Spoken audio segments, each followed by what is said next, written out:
Olá, caríssimos alunos. Sou o professor Rogério Murta e irei trabalhar com vocês a disciplina Bovinocultura. Sou técnico em agropecuária, formado pela Universidade Federal de Minas Gerais, UFMG, graduado em zootecnia pela Universidade Estadual do Sudoeste da Bahia, UESB, mestre e doutor em zootecnia também pela Universidade Estadual do Sudoeste da Bahia. A disciplina Bovinocultura será dividida em dois grandes conteúdos: a bovinocultura de leite e a bovinocultura de corte. Primeiramente, abordaremos a bovinocultura de leite e, posteriormente, a bovinocultura de corte. Aconselho que vocês explorem as figuras, façam as atividades e exercícios propostos ao longo de cada aula e na apostila da disciplina. A carga horária da disciplina é de 60 horas e temos como objetivos nesta disciplina disponibilizar a vocês, alunos do curso técnico em agropecuária, conhecimentos sobre todo o sistema de produção de bovinos leiteiros e de corte. No tópico bovinocultura de leite, abordaremos vários assuntos relacionados aos bovinos e à produção de leite. Discutiremos as principais raças de bovinos de leite e suas características, as instalações, os fatores que afetam a produção de leite, a criação, o manejo e a alimentação das categorias animais envolvidas na bovinocultura de leite, a sanidade destes animais e a obtenção de leite em geral. Nessa nossa primeira aula, vamos estudar os capítulos 1 ao 8º. Assim, vamos iniciar abordando a situação da pecuária de leite no Brasil e no mundo.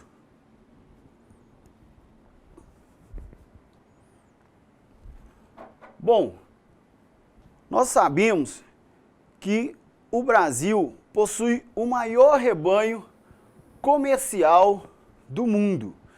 O maior rebanho do mundo de bovinos é o rebanho da Índia.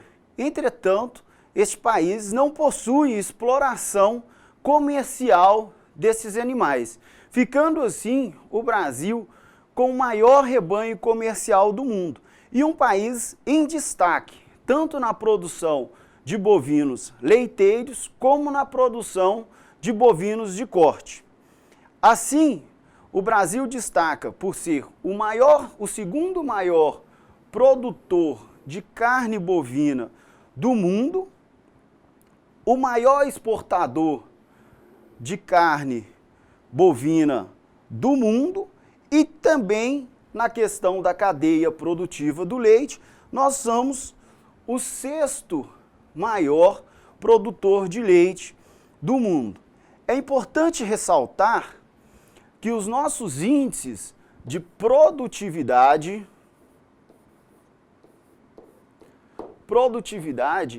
ainda são considerados baixos. Por isso, há um longo caminho pela frente para que nós possamos melhorar a pecuária bovina no Brasil e melhorar a nossa posição no ranking mundial, consequentemente, melhorar também a nossa produção, seja ela de carne ou de leite. Para ilustrar isso, nós trouxemos esses exemplos para vocês da baixa produtividade da pecuária bovina no nosso país, né? E aí a gente vem falando tanto da bovinocultura de corte quanto na bovinocultura de leite.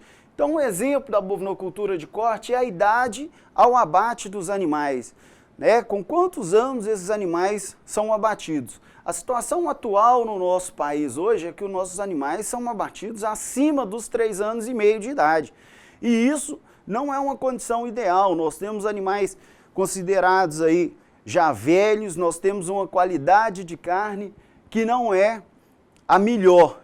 Então nós precisamos trabalhar esse índice. E qual que seria a condição ideal deste abate? Que ele ocorresse até os 2 anos e meio de idade. Na produção de leite, qual que é a nossa média de produção de leite atual? 5,3 litros de leite por vaca dia. Então vejamos que é uma média extremamente baixa quando a gente vai comparar com outros países também que se destacam na produção de leite. E qual que é o índice que a gente considera bom nas condições brasileiras? Que a gente tivesse aí acima de 10 litros por vaca dia. A taxa de lotação dos nossos pastos, quantos animais nós colocamos por hectare em nossas pastagens? A média brasileira hoje é de 0,5 unidade animal por hectare. E o que a gente considera ideal é que a gente conseguisse chegar lá a 5 unidades animal por hectare. Isso daí nós temos que melhorar o quê? As condições das nossas pastagens. O Brasil hoje possui cerca de 80% das suas pastagens em alguma fase de degradação. E a idade ao primeiro parto das fêmeas. Isso aqui é muito importante, tanto na fêmea para a produção de leite, quanto na fêmea para a produção de corte. A idade ao primeiro parto é quando a fêmea vai começar a produzir. E hoje nós temos aí idades superiores a 3 anos, sendo que o ideal é que isso acontecesse por volta aí, ou antes, melhor dizendo, dos 2 anos e meio de idade. Então, os nossos índices de produtividade, eles ainda são baixos e precisamos melhorar bastante esses índices no nosso país, embora sejamos um país de destaque na produção de bovinos. Bom, e qual que é a situação de quantitativo de animais? Nós vimos lá que somos o 2º maior rebanho comercial do mundo. Então, atualmente o rebanho brasileiro hoje está por volta de aproximadamente 11 milhões de cabeça, né, distribuídos aí nos estados brasileiros. Hoje nós temos mais bovinos do que pessoas no nosso país. E o nosso estado? Nosso estado tem aí 11,6% do total do rebanho nacional.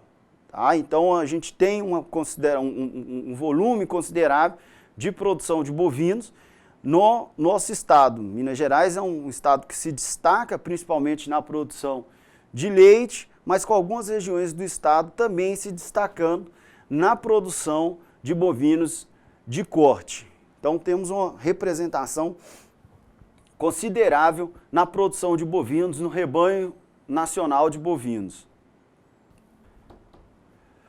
Bom, aqui mais específico para a produção de leite, né, em 2009 nós tivemos aproximadamente 22 bilhões de litros de leite produzidos no nosso país, tá? E aí, como eu falei, Minas Gerais se destaca na produção de leite nacional, então 26,5% desse total da produção de leite nacional, ela ocorreu no estado de Minas Gerais, no nosso estado. Então nós temos quase 1/3 aí, representamos aí quase 1/3 da produção nacional. Então pecuária leiteira no estado de Minas Gerais, ela representa quase que 1/3 aí da produção nacional e representa bastante para várias economias de diversos municípios do nosso estado.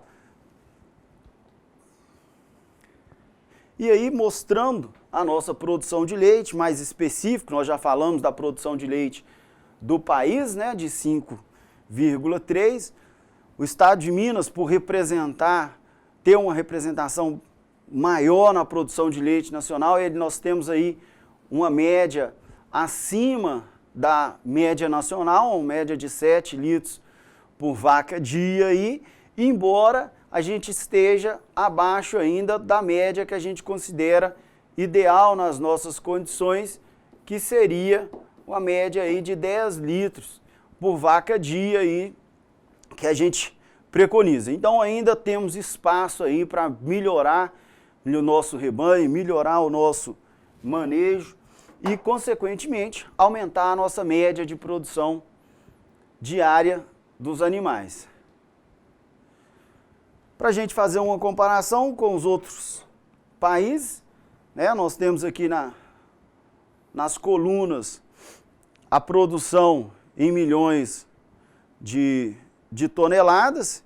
Então observamos aí que nós estamos lá na 6ª posição, né? O Brasil perde aí para a União Europeia, para os Estados Unidos, para a Índia, para a China e para a Rússia, tá? E também, quando a gente vai falar em produtividade, né, nós estamos com uma baixa produção de leite por animal dia, que foi aquilo que a gente falou. Só perdendo aí, só ganhando aí, melhor dizendo, para a Índia, né, um pouco melhor do que a Índia, entretanto a Índia não possui um rebanho comercial, como a gente já falou. Então quando a gente faz a comparação com os outros países que possuem rebanho comercial, nós observamos aqui que a nossa média é bastante inferior, né, à União Europeia, aos Estados Unidos, à China e à Rússia. Então nós temos que realmente trabalhar para melhorar aí a qualidade da nossa produção leiteira aí e melhorar aí a produtividade dos nossos animais, das nossas vacas. A seguir, vamos apresentar as principais raças de bovinos leiteiros utilizadas na nossa região. É importante ressaltar que não existe uma melhor raça. Para cada propriedade, sistema de criação, criador, existe uma raça que melhor se adapta e, consequentemente, se obtém melhores resultados econômicos.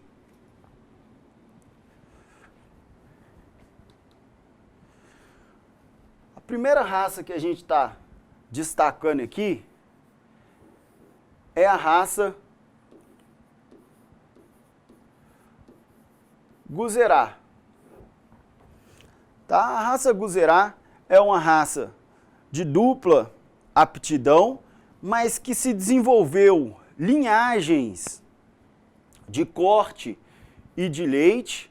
Então nós temos dentro da raça linhagens leiteiras e linhagem para a produção de carne e que vem sendo bastante utilizados com raças europeias. A raça Guzerá é uma raça zebuína e que tem uma base aí da produção de leite e principalmente da rusticidade para cruzar com as raças europeias. Então é uma raça que vem se destacando bastante para a utilização.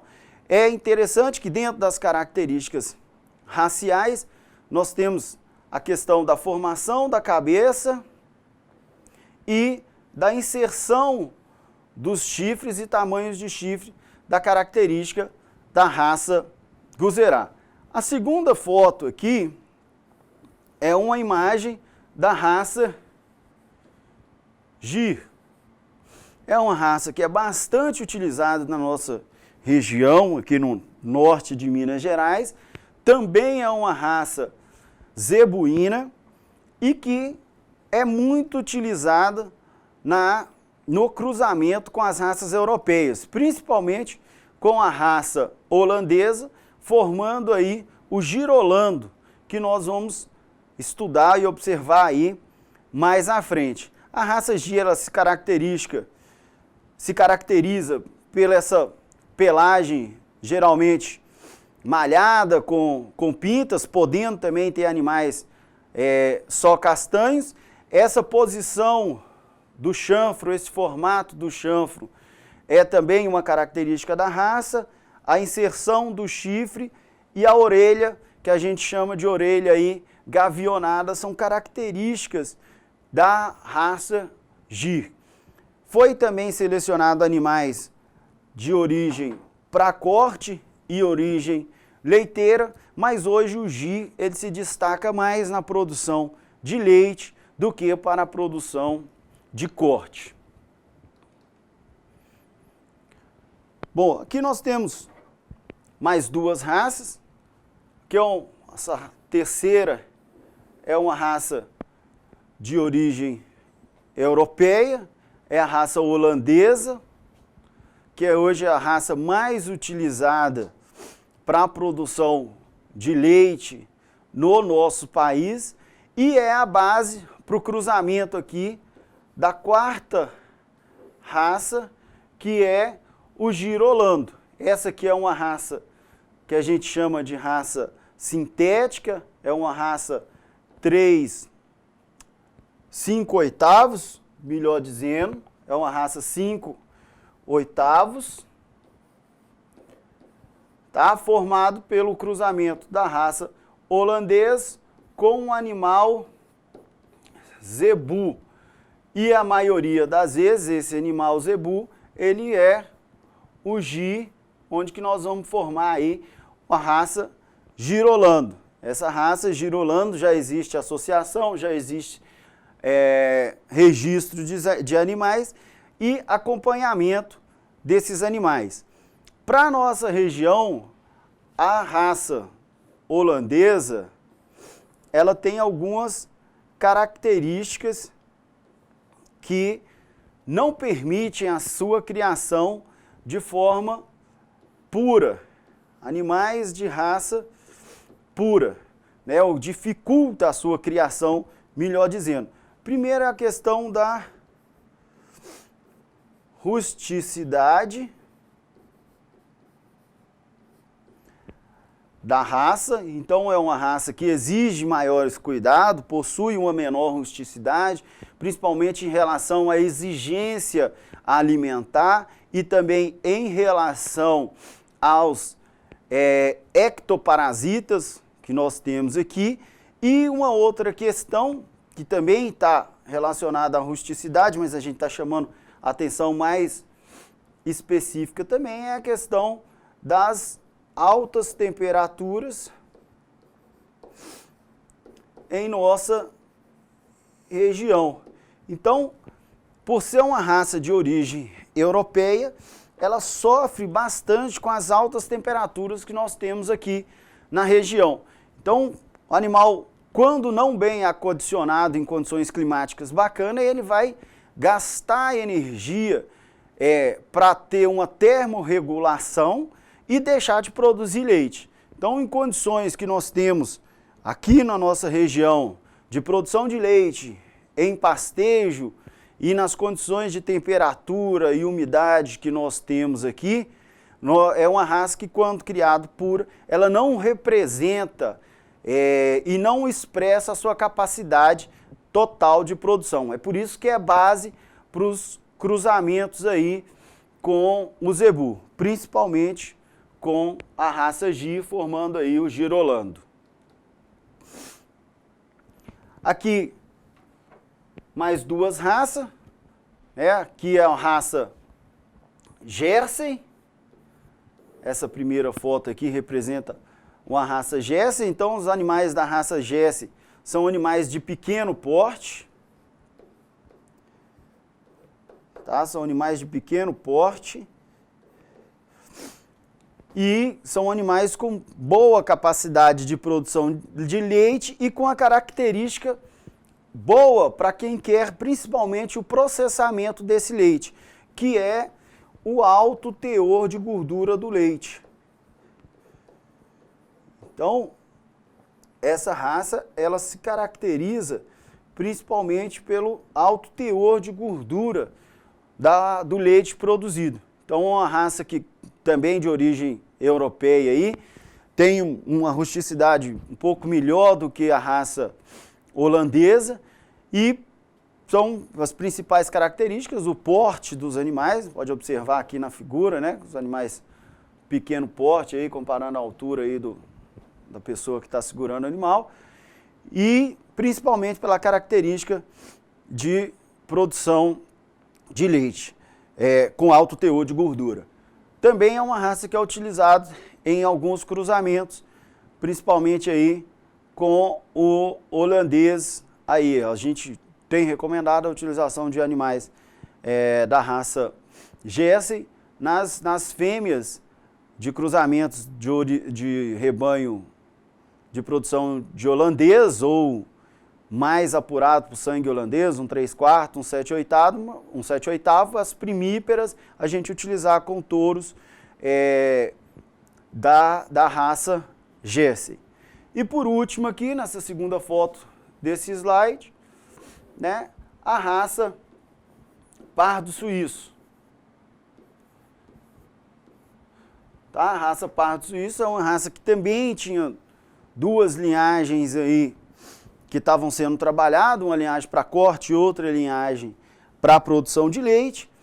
E hoje, no nosso país, a linhagem da produção de leite, ela sobrepõe a linhagem de corte. A gente vê muito poucos animais sendo utilizados para a criação de gado de corte e uma maior participação dessa raça para os animais de origem leiteira.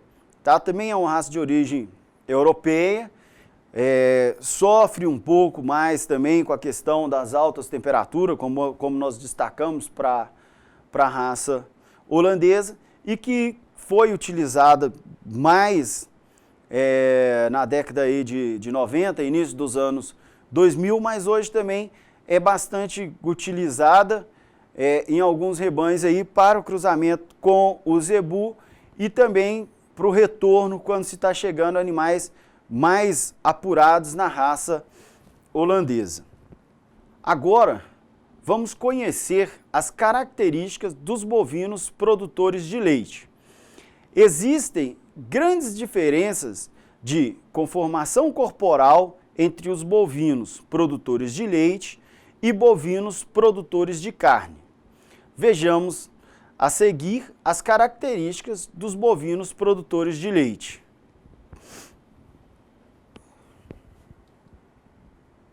Bom, para a gente iniciar aqui falando sobre as características dos bovinos produtores de leite, a gente coloca para vocês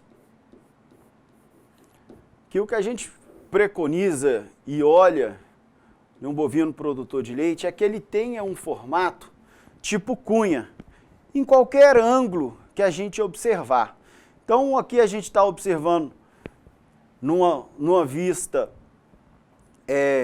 lateral desse animal, né, pelo perfil do animal, e aí vocês observem, a gente já deixou destacado aí o formato de cunha desse animal. Então, no posterior aqui desse animal, nós queremos que seja um animal mais largo, uma capacidade digestiva maior, uma capacidade de abrigar o sistema mamário, que é onde que vai produzir o leite também.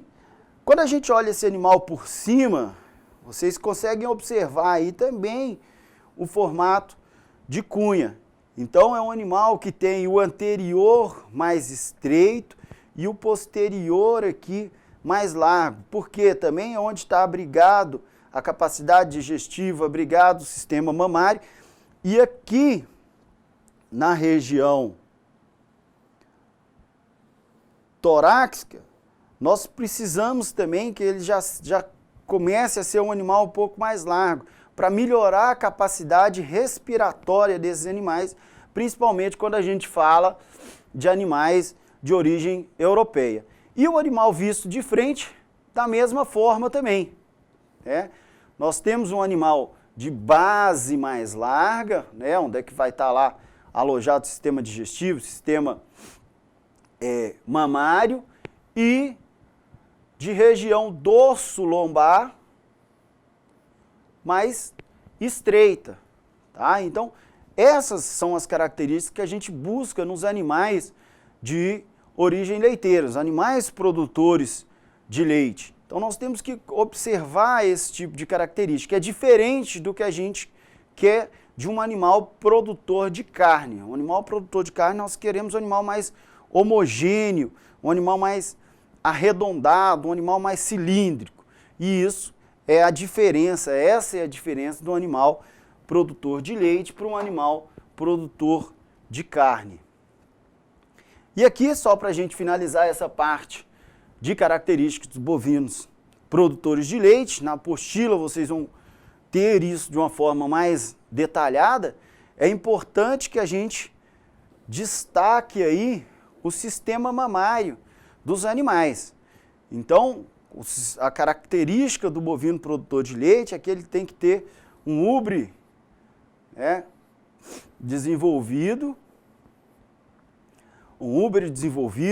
um bom ligamento central do úbere, tetas medianas, altura do úbere ideal, tá? Nós não podemos ter um úbere muito alto ou um úbere abaixo aqui do jarrete, porque isso vai nos trazer problema, principalmente nas nossas condições de produção a pasto. Então nós temos que observar essas características dos bovinos produtores de leite. Lembramos sempre em destacar aí o sistema mamário dos bovinos, ligamento central do úbere, tamanho de tetas, né, o volume do úbere, a altura do úbere, isso tudo é importante quando a gente vai selecionar, vai avaliar os bovinos produtores de leite.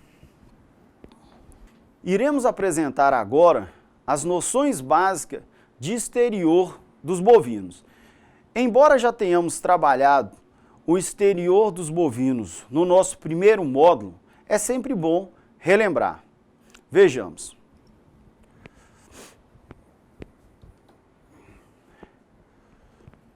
Bom, pessoal, isso já foi objeto de estudo, né, na nossa disciplina da zootecnia geral. Então, mais uma vez, a gente coloca aqui para vocês as características dos bovinos, do exterior dos bovinos, destacando aí algumas características essenciais para os bovinos leiteiros, né? Então, vamos começar aqui pelo ligamento de centro do úbere, o ligamento central. Então, é esse ligamento aqui, né? Esse ligamento ele é responsável por dar sustentação ao úbere. Então, a gente tem que observar, na hora que a gente olhar as características do exterior dos bovinos leiteiros, nós temos que observar esse ligamento, né? Já falamos também aqui a questão das tetas. Então, no bovino leiteiro, nós não queremos tetas muito grandes, porque dificulta, né, a ordenha dessas vacas, seja ela manual, seja ela ordenha mecânica, dificulta também no momento que o bezerro vai mamar nos primeiros dias de vida, e nem tetas muito pequenas, né, que pode facilitar até para o bezerro, mas dificulta para ordenha. E a questão também do úbere, né, mais uma vez, ressalto vocês, a gente precisa realmente olhar o posicionamento do úbere. Uma outra coisa interessante que a gente, mais uma vez, vai chamar a atenção, né, das características, é a posição dos animais, né? Então, aquele formato que nós falamos anterior, né, tipo cunha, é o que a gente quer, o que a gente preconiza nesses animais. E para isso daí, a gente vai observar a região dorso lombar dos animais e a região da garupa desses animais também. Então a gente vai sempre observando isso daí para ver se é um animal que tem as características de animais produtores de leite, né? Destaque das veias mamárias, não existe trabalhos científicos que comprovem que quanto maior o calibre das veias mamárias, maior é a produção de leite, mas é uma característica que a gente olha também, que geralmente ela é destacada em animais que têm capacidade superior de produção de leite. Bom, as outras regiões do exterior do bovino nós já estudamos, né? Então não tem necessidade de a gente ficar realmente relembrando aqui. E chama atenção só na parte posterior aqui do jarrete, porque o jarrete ele vai servir para a gente analisar a altura do ubre. Quando eu falei para vocês, né, nós não queremos ubres que esteja abaixo do jarrete. Isso vai trazer problemas para a gente, né, para os animais, de maior índice de mastite, de maior incidência de traumas no ubre, e, consequentemente, a vida útil desse animal, ela diminui, a vida útil fica reduzida. Então, o ubre ele não pode, não deve passar do jarrete. No momento que a gente está selecionando os animais, a gente quer um ubre que esteja mais alto, acima do jarrete. E geralmente quando a gente tem um ubre baixo, né, que esteja abaixo do jarrete, isso já significa também que o ligamento central do ubre, ele já está mais relaxado e não está conseguindo sustentar esse ubre. Na maioria das vezes está associado com animais mais velhos. Agora, vamos conhecer as principais instalações utilizadas na criação de bovinos leiteiros. Pessoal, em relação às instalações para bovinos leiteiros, a gente destacou aqui em primeiro lugar, mas não mais importante, os coxos para alimentação. É necessário colocar para os senhores que a alimentação é o fator primordial para a produção de leite. Por melhor que seja a genética do animal, se este não estiver bem alimentado, ele não vai expressar toda a sua capacidade de produção de leite, tá? Então, realmente, a gente tem que preocupar bastante com a alimentação desses animais. E a alimentação desses animais ela é composta principalmente por um alimento volumoso, de qualidade, e aí pode ser o pasto, que ele vai diretamente pastejar, ou pode ser o alimento fornecido no coxo também. Uma silagem, como nós estamos observando aqui nessa imagem, ou um feno, uma cana-de-açúcar, dependendo do que tiver disponível na propriedade. Bom, o coxo de alimentação ele pode ser utilizado e feito também de diversas maneiras, e geralmente ele é utilizado para fornecer o alimento volumoso, no caso dos animais que ficam completamente estabulados, né? E também o alimento concentrado. Este recebe os animais que ficam estabulados, mas na maioria das vezes, mesmo em produção, em pastejo, os animais recebem o alimento concentrado aí para complementar essa sua dieta. Então vejam que são várias as alternativas de coxo. Aqui nós temos 3 exemplos diferentes, né? Essa imagem 1, onde é que os animais ficam totalmente estabulados, uma imagem 2 aqui que está recebendo alimentos volumosos e concentrados. Aqui uma outra imagem 3 que está priorizando aí o recebimento de alimentos concentrados no coxo. Então, diversas são as maneiras de construir um coxo para a alimentação desses animais. O que é importante é que a gente tem que realmente ter este ambiente, ter essa instalação para que a gente possa fornecer uma alimentação ideal aí para esses animais, né, compostas de alimentos volumosos mais alimentos concentrados.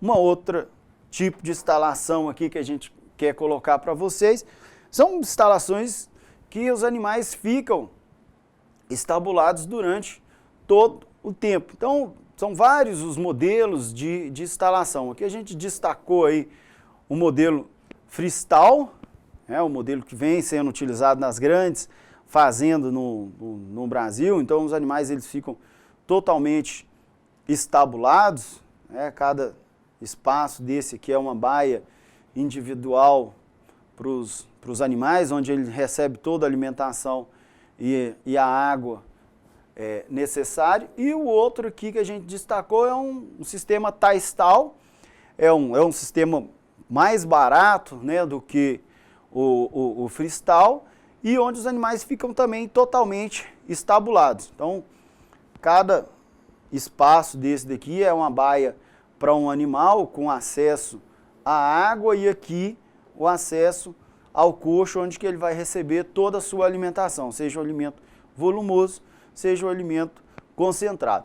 Esses são tipos de instalações que são utilizados em fazendas mais especializadas, né? Fazendas que estão com maiores médias de produção de leite, maior quantidade de produção de leite, porque é um investimento alto que o produtor precisa fazer. Né? Nós temos instalações mais simples.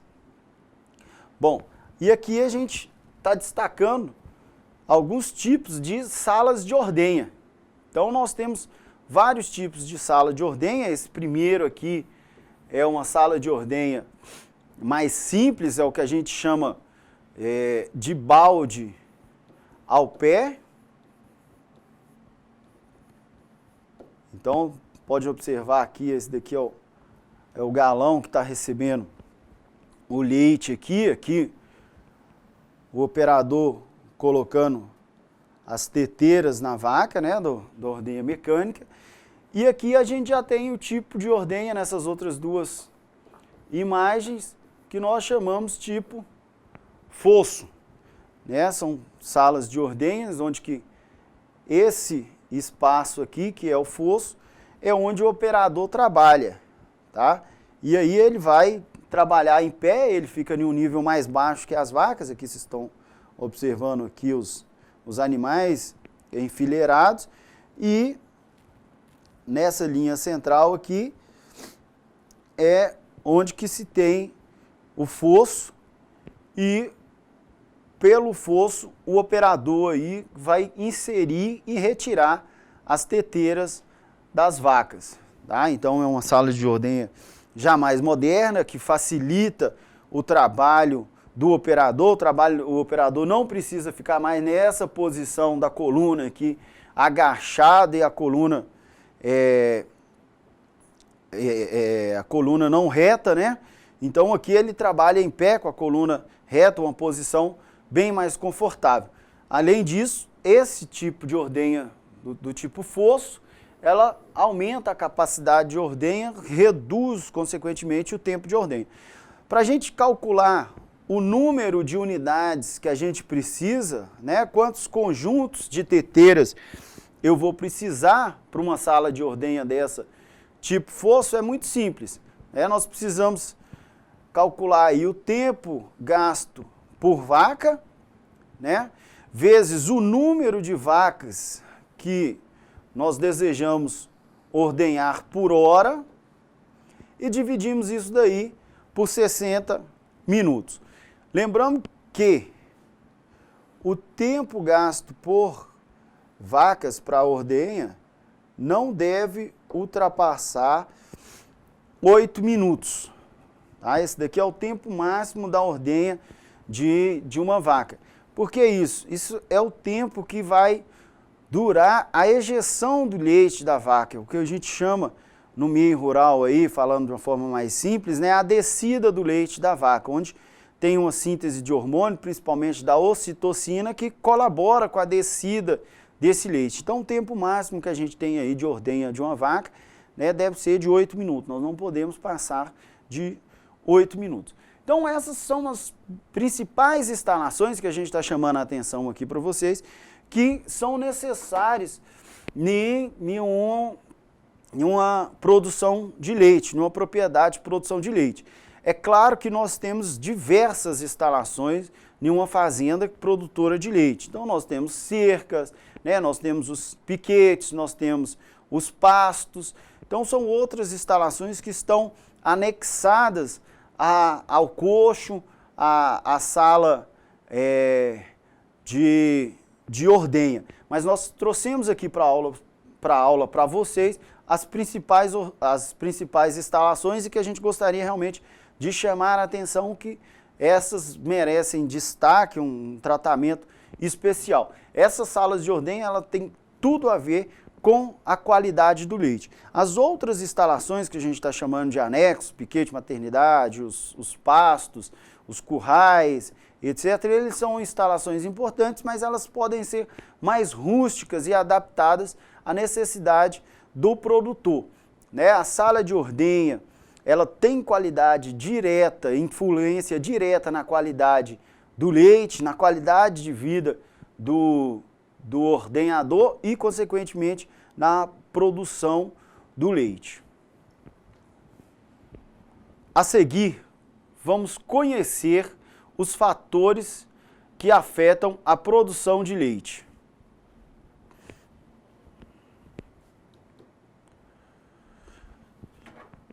Os fatores que afetam a produção de leite, nós consideramos eles como fatores fisiológicos e fatores ambientais.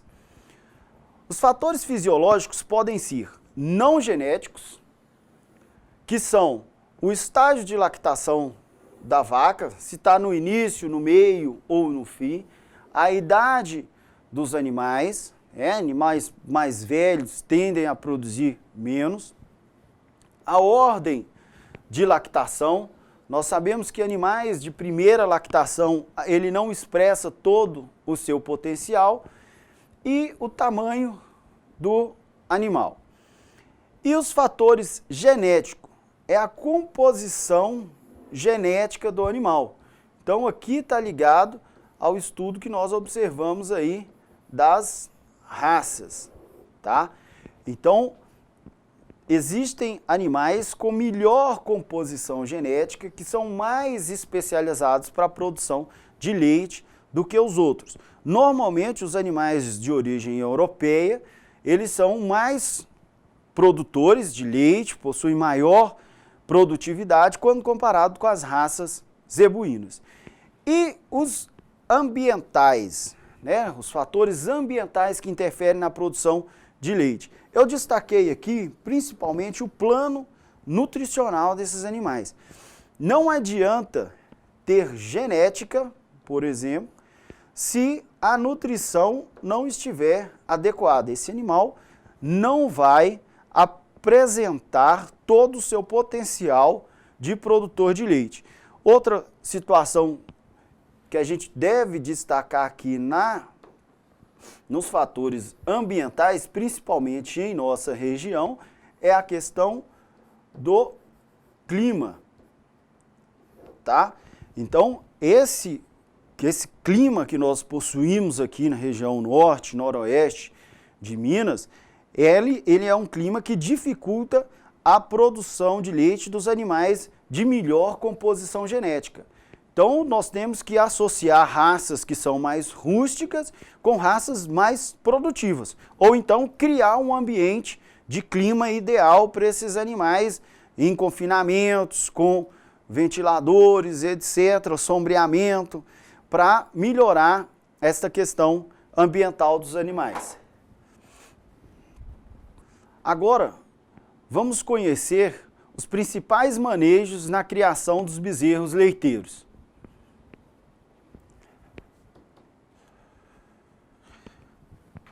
Para a criação de bezerros, nós temos vários manejos. Eu coloquei aqui 4 situações que a gente precisa realmente ter cuidado especial. Primeiro, são as instalações para esses bezerros. É o que nós chamamos de bezerreiros.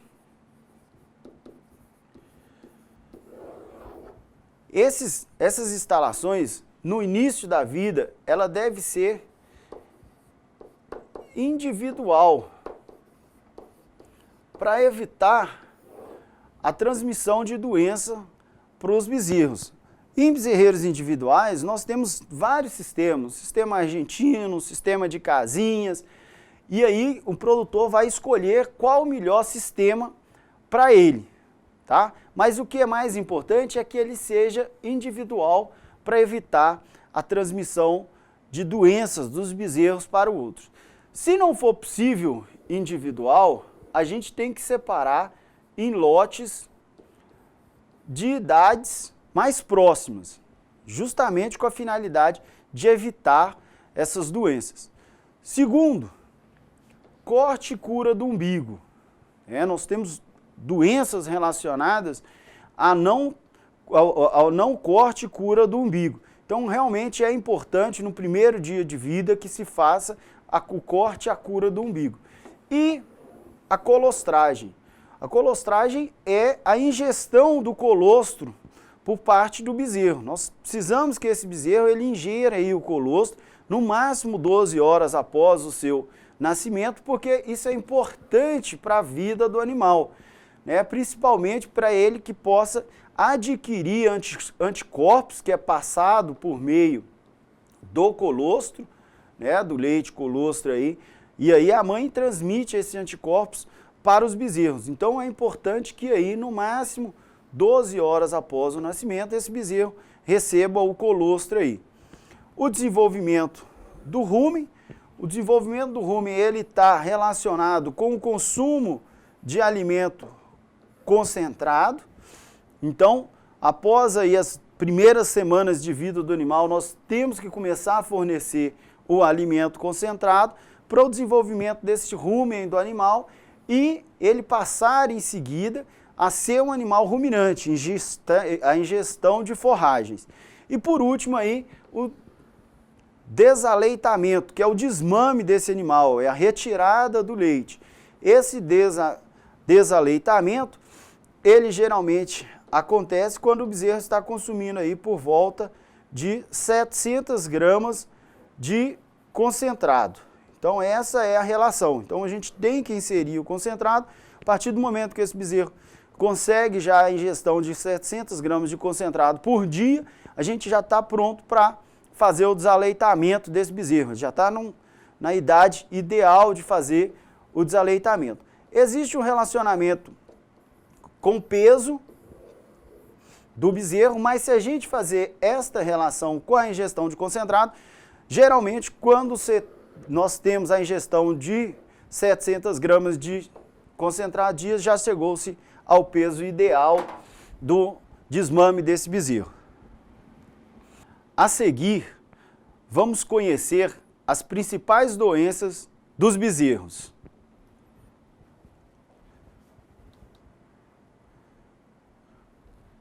Eu separei para a gente observar aqui, estudar, 3 doenças que acometem os bezerros. A primeira doença é o que nós chamamos de paratifo dos bezerros, né? É uma conhecida também como salmonelose,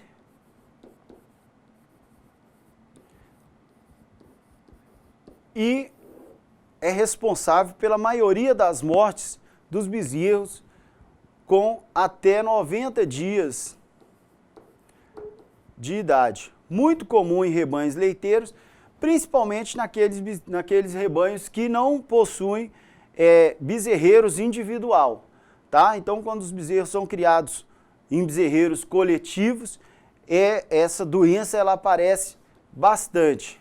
Tá? Então, a gente tem que começar o tratamento aí e o melhor forma de evitar, a melhor profilaxia disso daí é o bezerreiro individual.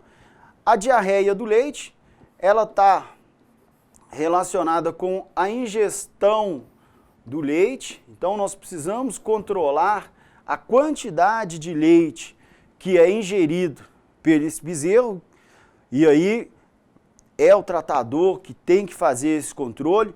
No caso, quando se faz o tratamento, né, a desmama do bezerro logo no primeiro ou segundo dia de vida, ou no caso de bezerros que estão mamando pós-ordenha, é deixar menos leite para esses animais. E por último aqui, a onfaloflebite, que é a inflamação do umbigo.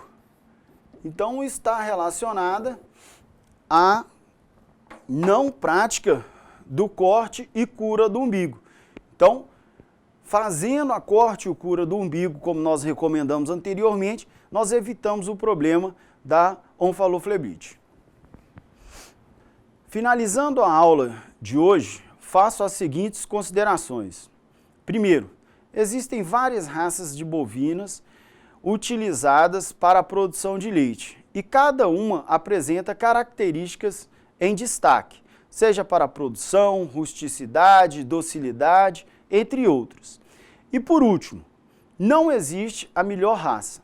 Mais uma vez ressalto que para cada sistema de criação, para cada região, para cada objetivo da criação, teremos uma raça ou várias raças que melhor se adaptam ao sistema. Assim, cabe a nós, técnicos, definir qual raça utilizar de acordo com o modelo de criação que temos e de acordo com as características da raça. Bons estudos e até a próxima aula.